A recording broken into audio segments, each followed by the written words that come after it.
It would be impossible to overestimate the impact of this one book.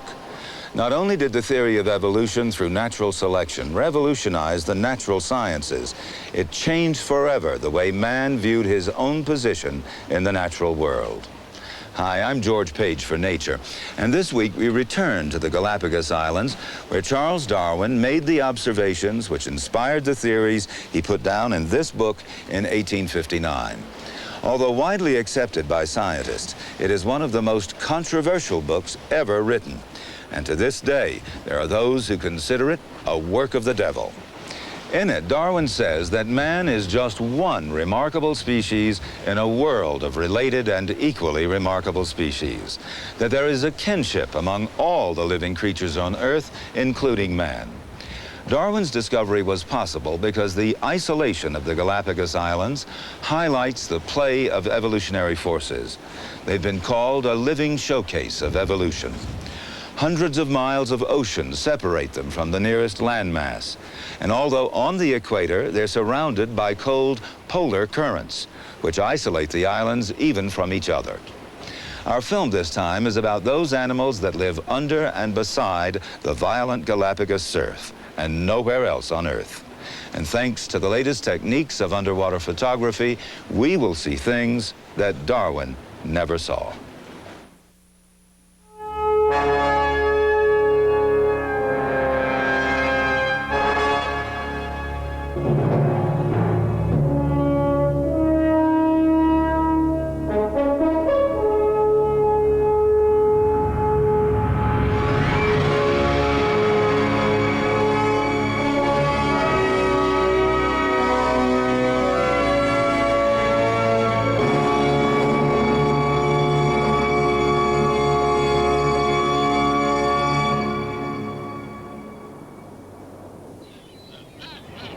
The Galapagos Islands lie 600 miles out in the Pacific off the coast of Ecuador.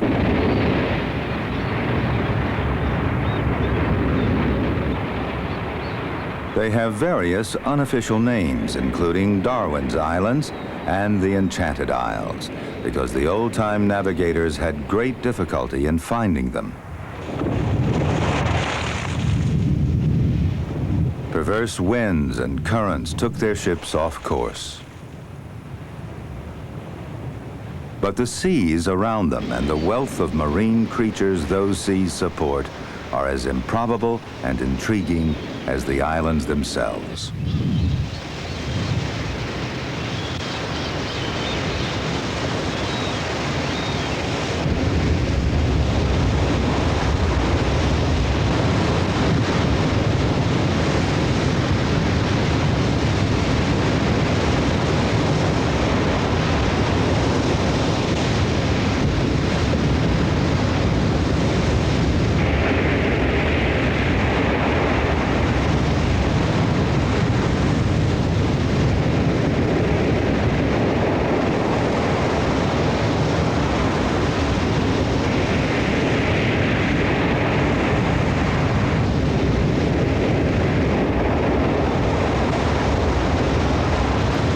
The boobies' dive parts a silver curtain of small fish.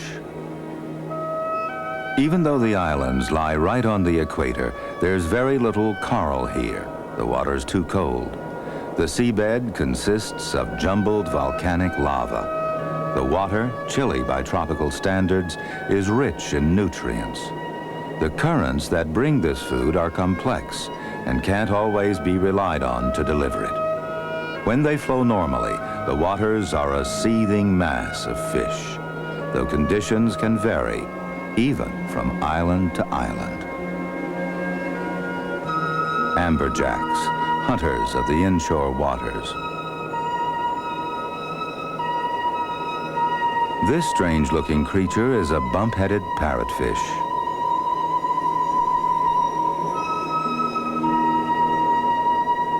A shoal of golden eagle rays.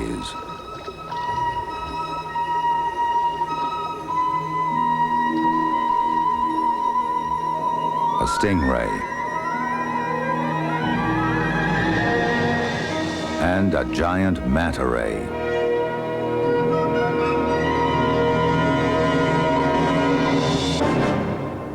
Like the manta, the whale shark, the largest fish in the ocean, is harmless, a sweeper-up of the plankton swarms.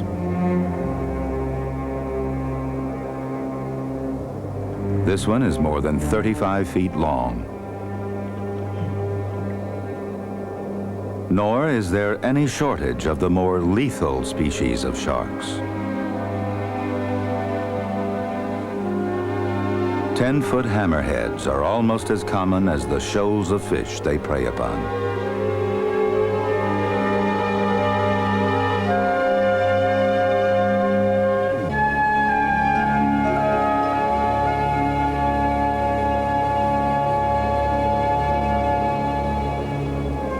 The fish are only part of the underwater scene. Green turtles are endangered almost everywhere else in the world's oceans. In the Galápagos, they abound.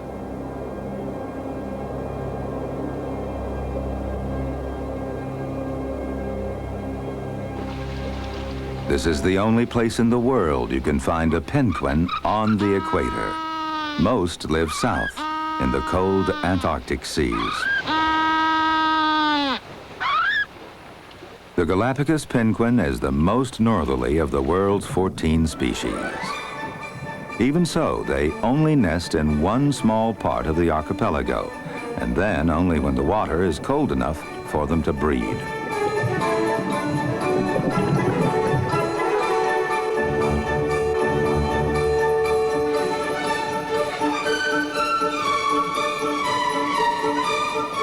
This is the only place, too, where you can meet a large lizard swimming beneath the surface of the sea, the Galápagos marine iguana. Pacific bottlenose dolphins delight in riding on the pressure wave from the bow of any boat that passes.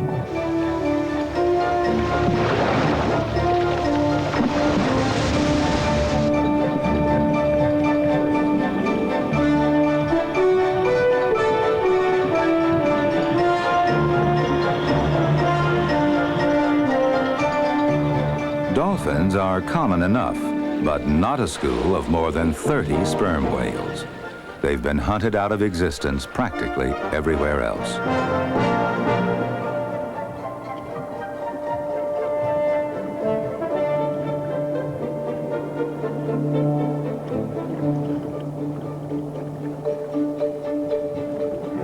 Galapagos sea lions. Like so many other Galapagos creatures, they're a separate subspecies. The wealth of marine life in the Galapagos depends on a coincidence of currents and geography. Driven by southeast trade winds, the cold Peru current sweeps up the coast of South America, causing rich upwellings from the seabed. Off Peru, it's diverted toward the Galapagos, where it joins the west-flowing South Equatorial Current. These currents not only produce rich feeding, they lower the water temperature by several crucial degrees.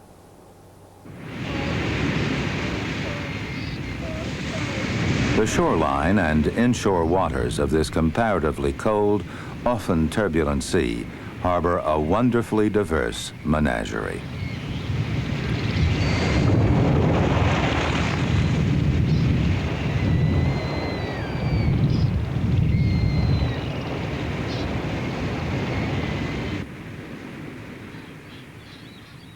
It's impossible to venture far along the rough lava shores of the main islands without encountering the intimidating but quite harmless reptile, the marine iguana.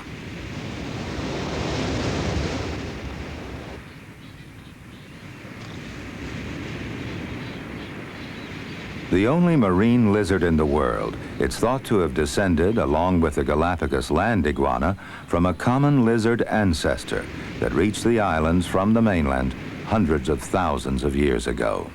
It has brilliantly adapted to life on the shoreline.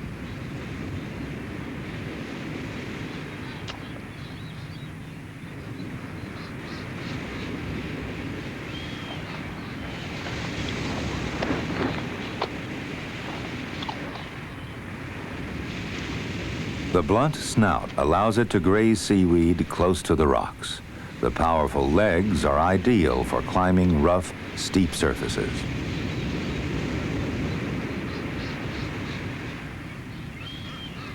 Their somewhat demonic appearance led Darwin to refer to these lizards as imps of darkness. The dragon-like crest serves to intimidate rival iguanas.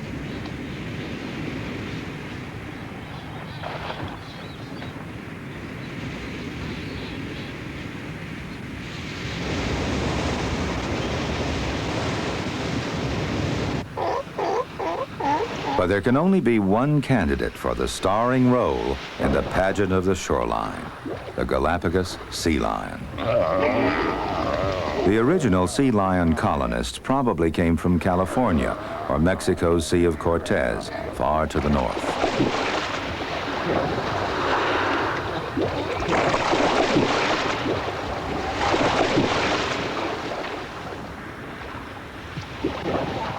All sea lions are playful, but the Galapagos subspecies is especially so. Like most other wildlife in the Enchanted Isles, they're incredibly tame, both on shore and beneath the surface.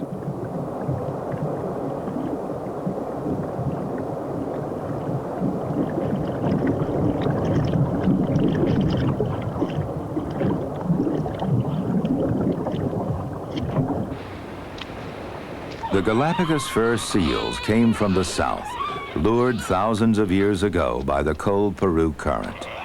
In the early part of this century, they were almost hunted out of existence for their thick underfur. Their recovery began in the 1930s.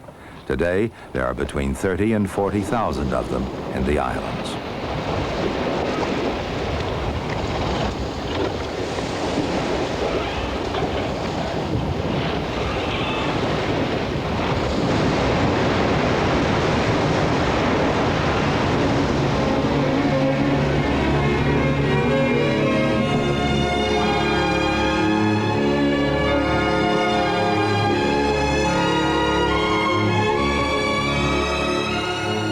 In an underwater grotto on the shoreline of the island of Santiago, the sea lions joined fur seals in playing with a strip of nylon rigging lost by a passing boat.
And after swimming, a period of relaxation, often enjoyed afloat, using upraised flippers both as sails and rudders.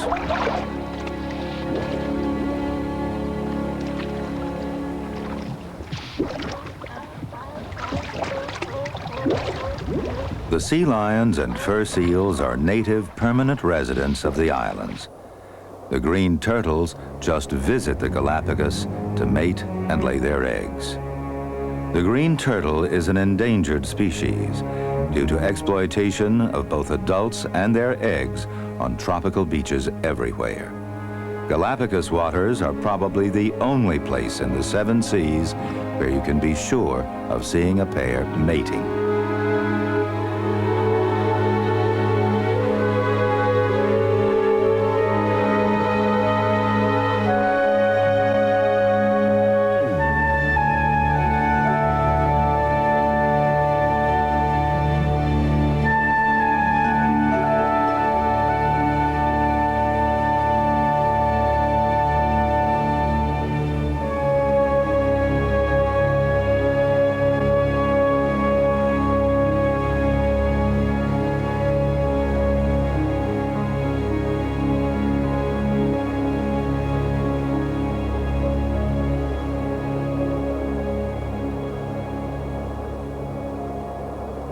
Not all courtship is as serene as this. During the mating season, the beach masters, the adult sea lion bulls, continually battle for dominance of territories and females.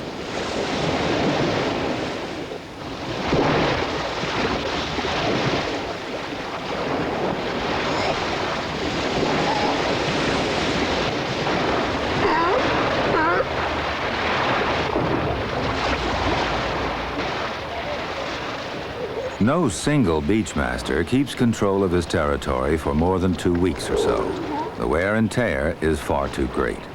So mastery of the beach is always changing and challenges continually being met. The cows, meantime, manage to appear unconcerned. A month after the pups are born, the females are ready to mate again. This mother, quite exceptionally, has produced twins. She doesn't at all like the postnatal attention of the Galápagos mockingbirds attracted to the remains of the placental sac. These are Española mockingbirds.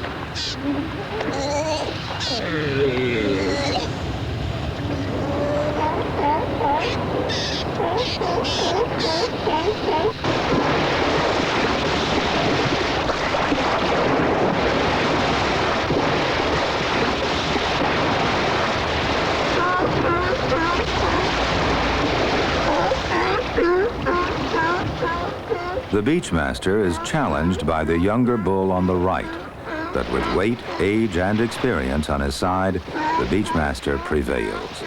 Later on, when he's more exhausted, the younger bull will have a better chance of taking over his territory.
For the moment, peace returns to the Sea Lion Beach.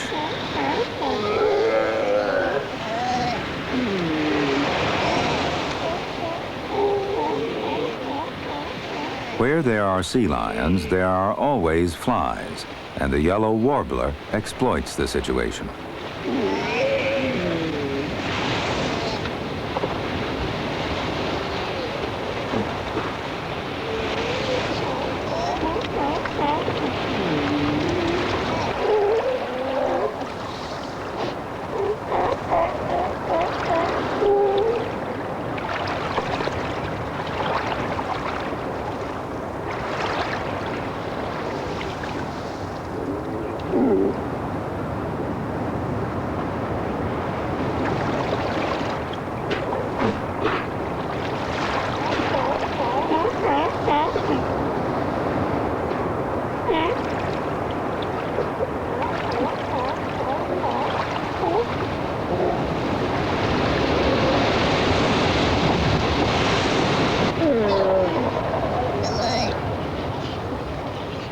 mother takes her newborn pup, still trailing its placental sac, to the water for the first time.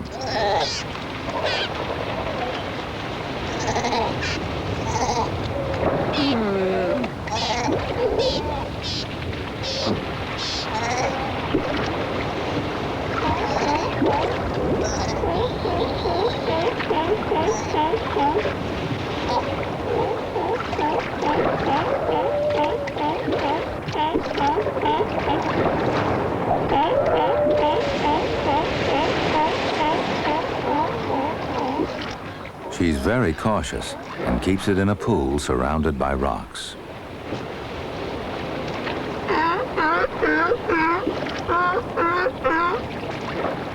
Sharks are always on the lookout for unguarded sea lion pups and will swim within a few feet of the shore to grab them.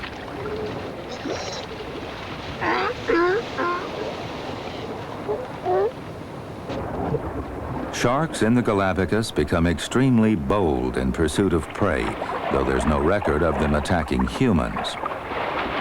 About 20 reef sharks have cornered a shoal of needlefish in a small inlet in the shoreline.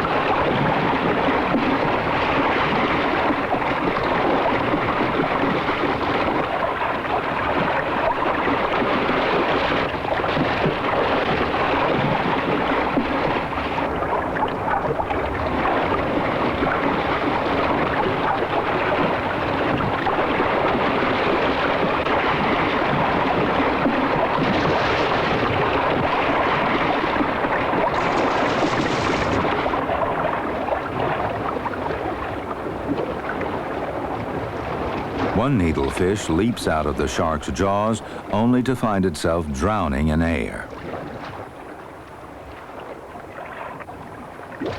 It wriggles back to the water to take its chance there again.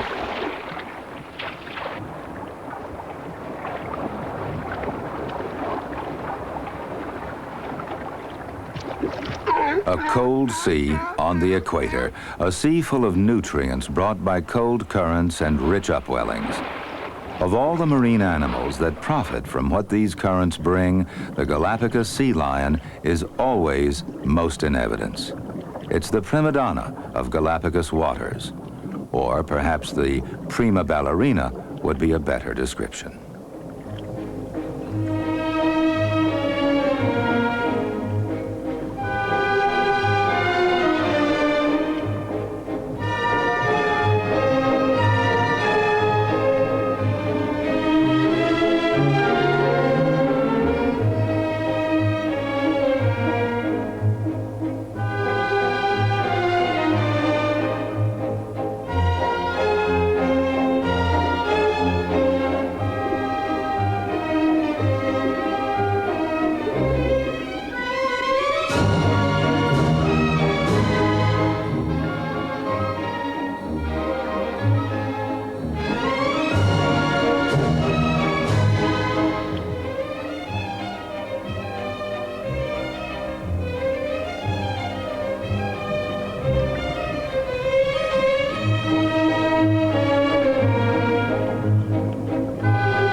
The abundance of life dependent on these cold equatorial waters doesn't stop at the water's edge.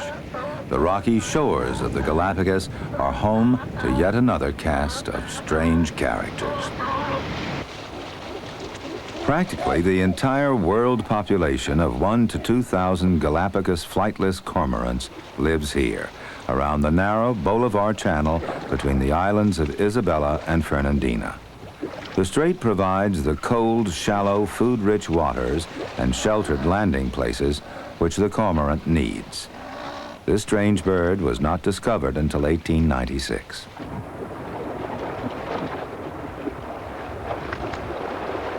The cormorant has wings, or rather, the remnants of wings, but they're no longer used for flying.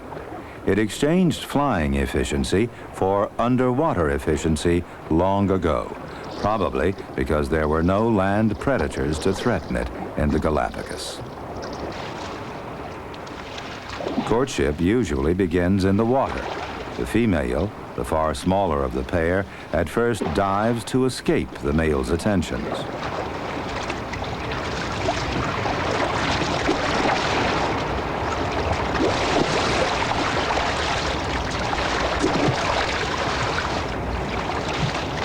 A pair sometimes keeps up this ritual for over an hour.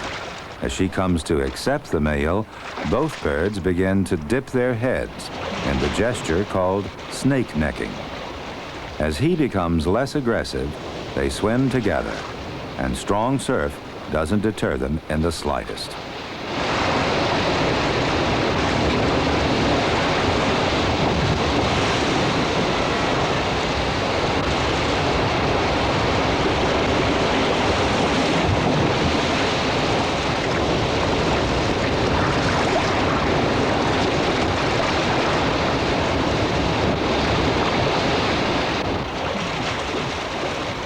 Eventually, one bird, usually the male, leads the way ashore to continue the circling dance close to a nesting site.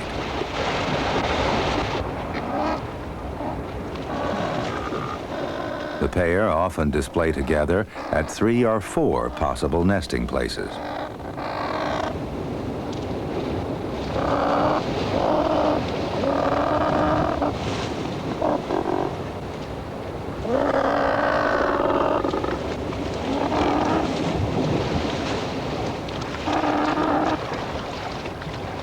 Circling on shore sometimes leads to an even longer and more complicated aquatic dance routine.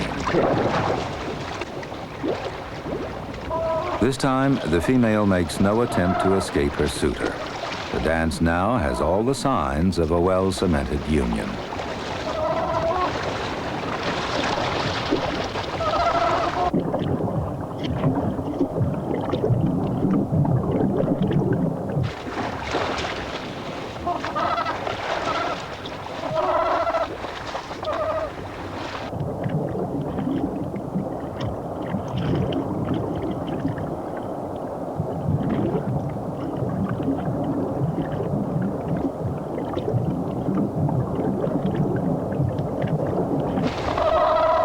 Evidence of advanced courtship is that they now perform not only the snake neck, but a throwback of the head and bow.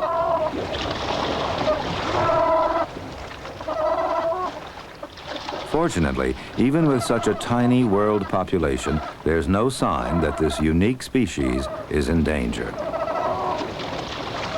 The courting couple waddles out of the water at the sort of easy landing place essential to a flightless bird. This is not a suitable cormorant beach.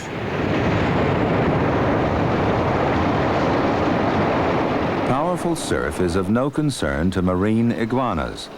This one's pink breeding colors match the warm glow of the octopus nearby. The iguanas are grazing between the tides. They're no danger to the octopus, quietly expelling water from its siphon. Eventually, the octopus decides to move away and submerge.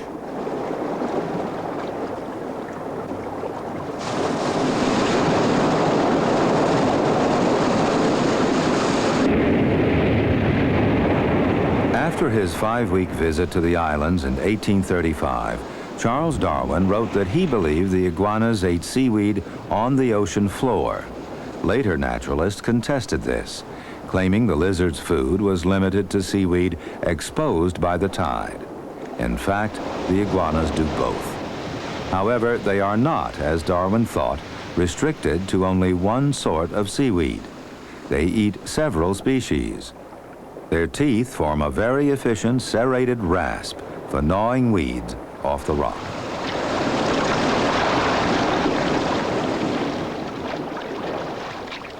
Who Sally Lightfoot was, no one these days seems to know. One theory is that she was a Jamaican dancer who gave her name to these red shore crabs. They fall easy victims to underwater predators, so avoid submerging whenever possible.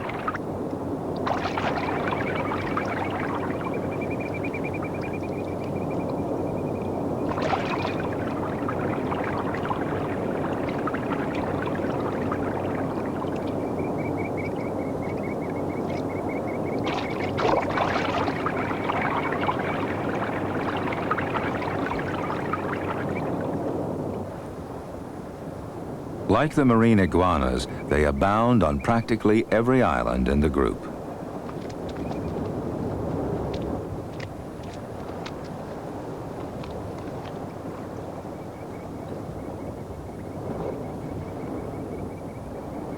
That small black iguana is a young one, not yet ready to breed. The Sally Lightfoot's main enemies on the shoreline are the night herons and lava herons. This lava heron waited until it spotted a soft crab that had just shed its shell.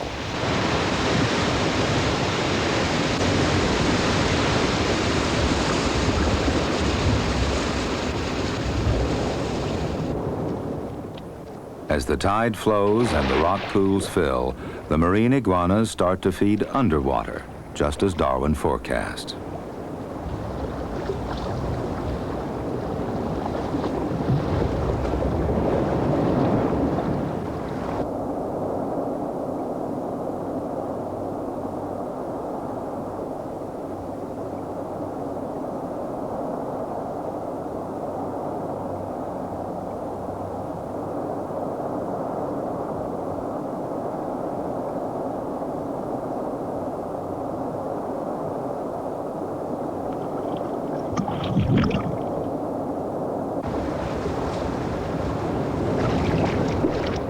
Adult iguanas have been observed grazing as much as half a mile offshore.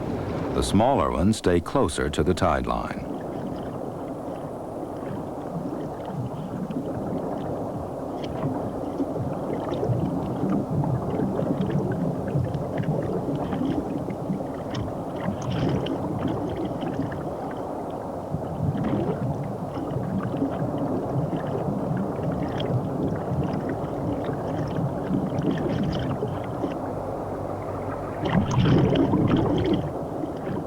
They swim by driving themselves along with movements of body and flattened tail.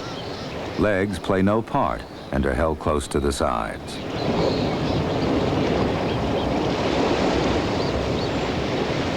The powerful legs come into their own when hauling out on lava rocks and running surf.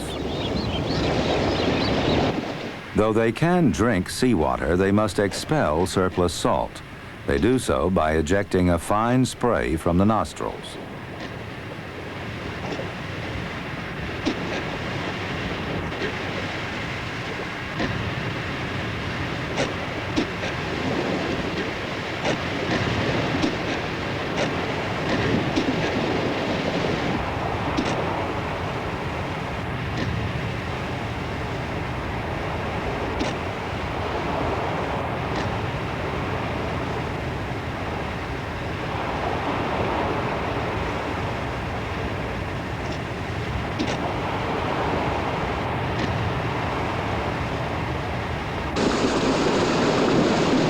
Though the lava heron will take crabs, it much prefers small fish like these young mullet.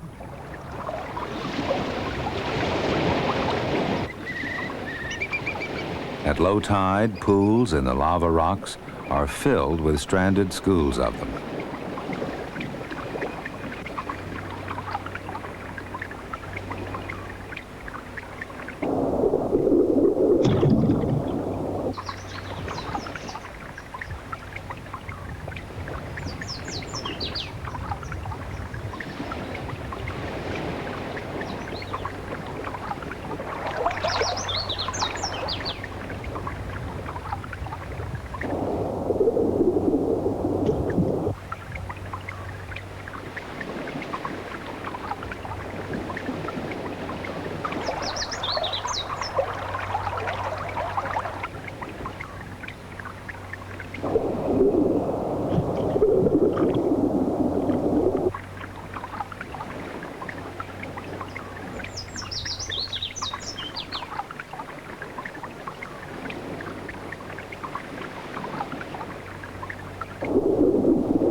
On some islands, there are sandy beaches between the stretches of black lava shoreline.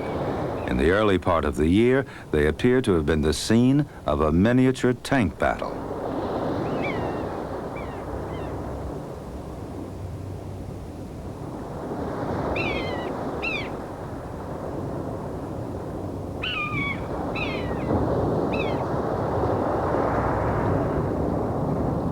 The tracks lead to and from the sea.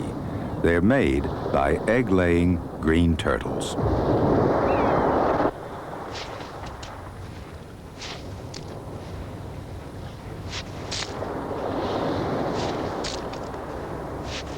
Most females lay their eggs at night, but this one is still busy at sunrise.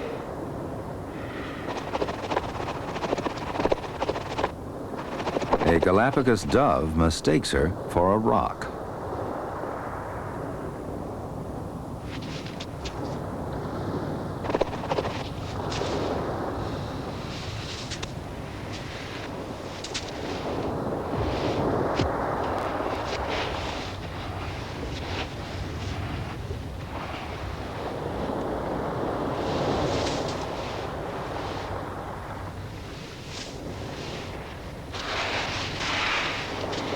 The Galapagos is one of the few breeding places in the world where the green turtle and her eggs are safe from man. However, domestic pigs introduced by settlers and gone wild are a serious menace. On some beaches, they dig up almost every nest. A lava lizard, another Galapagos species, excavates her own nest close to where the turtle has just laid.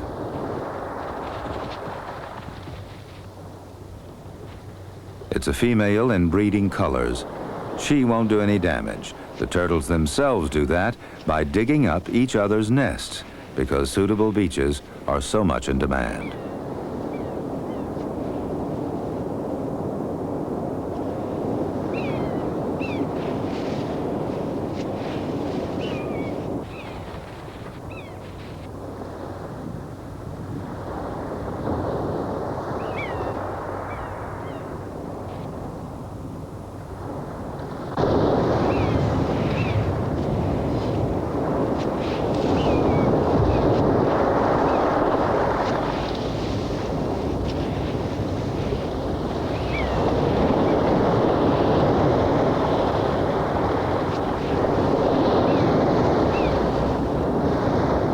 At last, the exhausted female reaches the sea.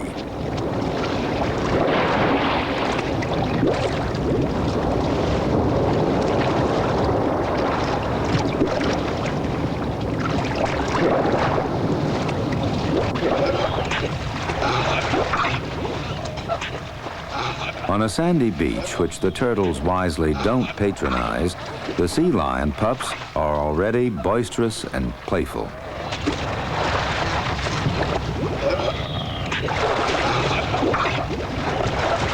When not chasing each other, they find a variety of playthings.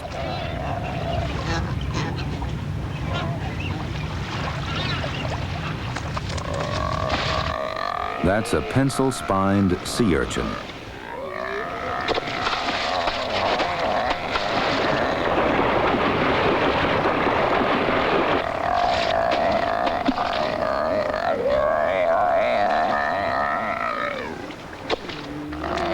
Anything that moves is fair game.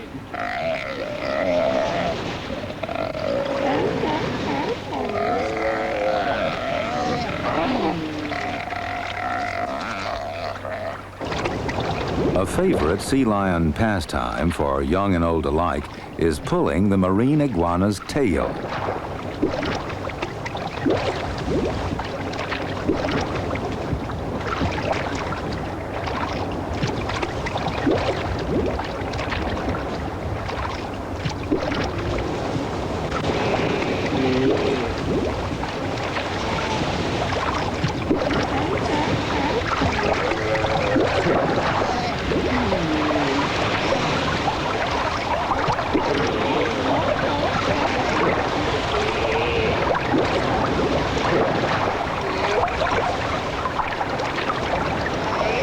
There seems to be nothing aggressive about it. You seldom see an iguana with the tip of its tail chewed off, and sea lions have very sharp teeth.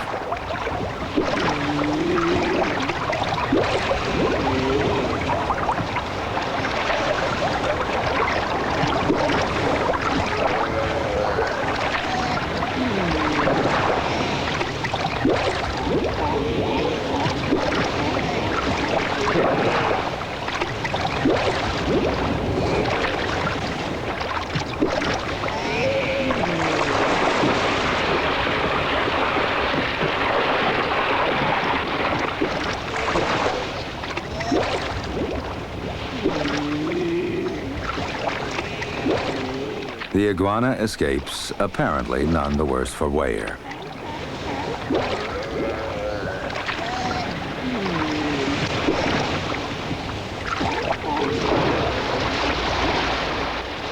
Birds come in for a good deal of sea lion teasing too, even birds as big as a brown pelican.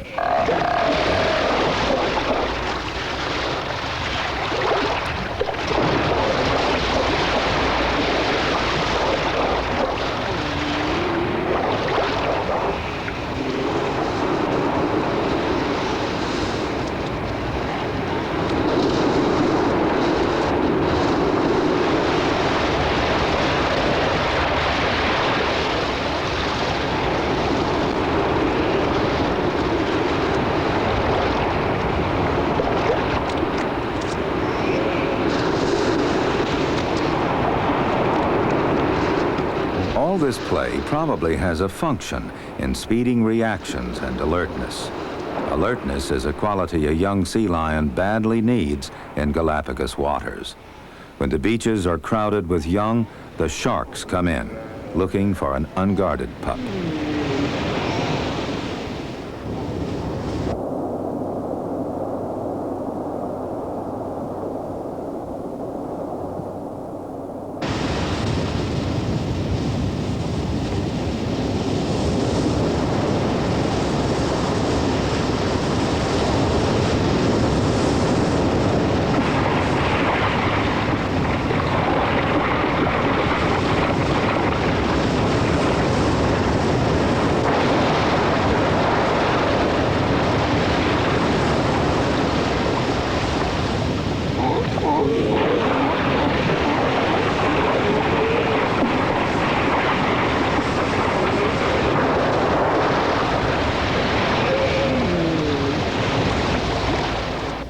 This shark, swimming in only a few feet of water, is quite big enough to seize a pup or take a bite out of an adult.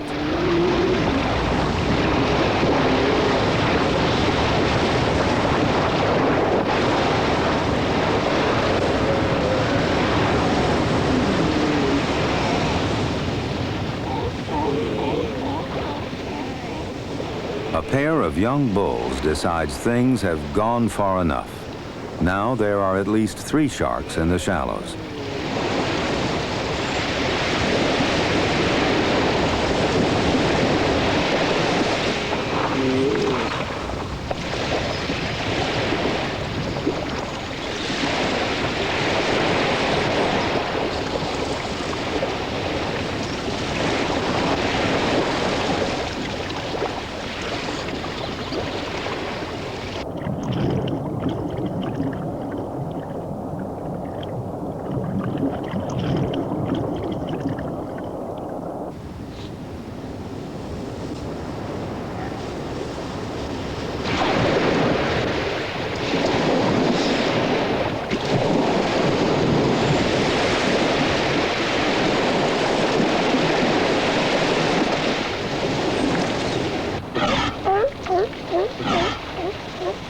The bulls were taking a big chance when they challenged the sharks.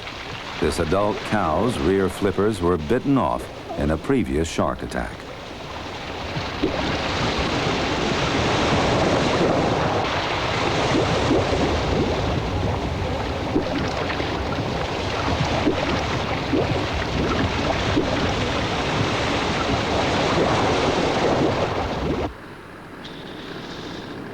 About 12 weeks after the eggs were laid at the top of a sandy beach, the young green turtles are ready to hatch.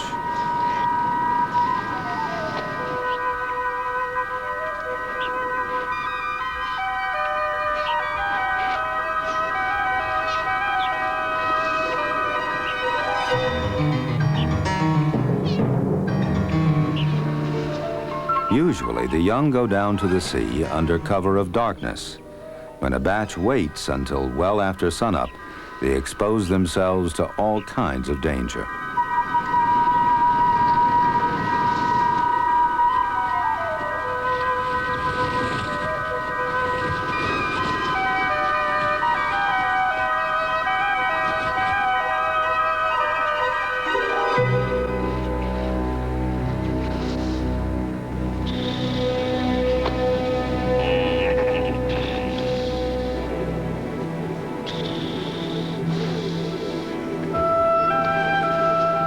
The sleeping sea lions are no threat, but they might as well be a mountain range, blocking the hatchling turtle's path to the sea.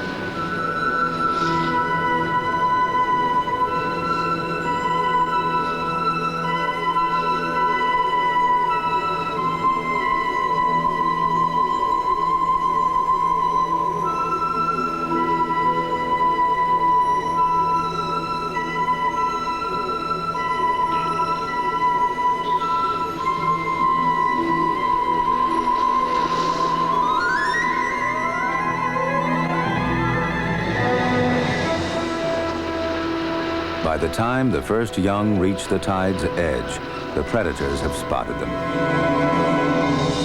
A frigate bird swoops in.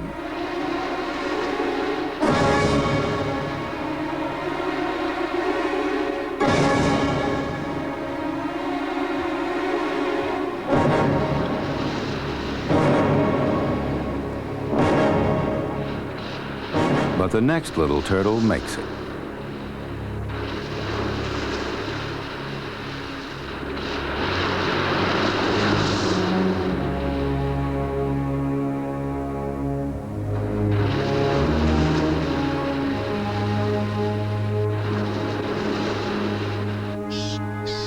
The mockingbirds are quick to exploit any opportunity.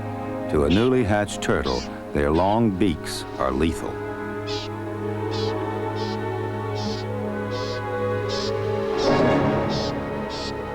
A Galapagos hawk is next.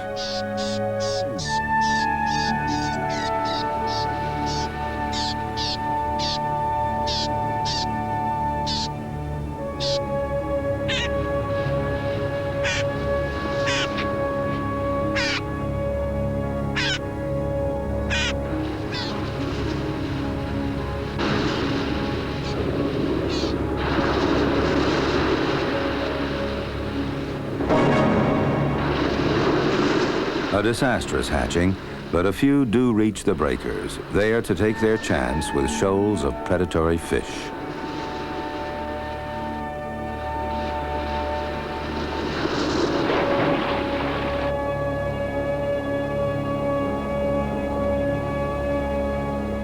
Because the sea temperature is appreciably lower than anywhere else on the equator, the marine life of the Galapagos is unlike that of any other tropical island group.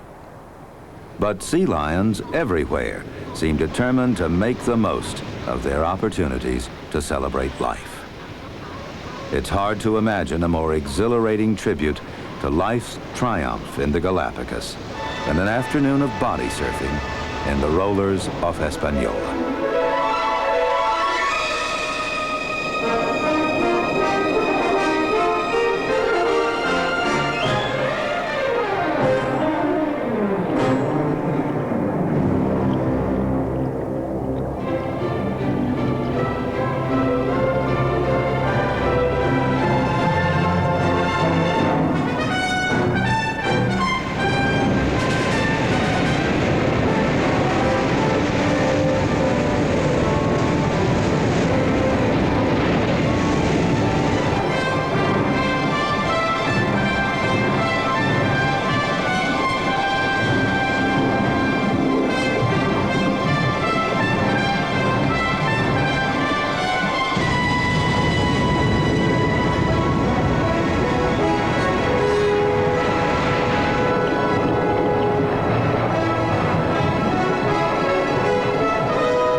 Next time, we'll meet those animals that have broken through the isolation of the Galapagos Islands. One species in particular has already set in motion the most profound changes ever in the natural history of the ancient islands. That species, of course, is man. I'm George Page for Nature.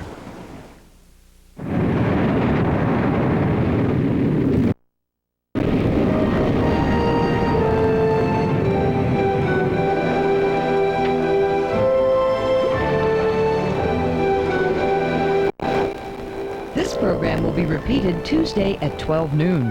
Masterpiece Theater is next at 9. Stay with us for the best in television theater.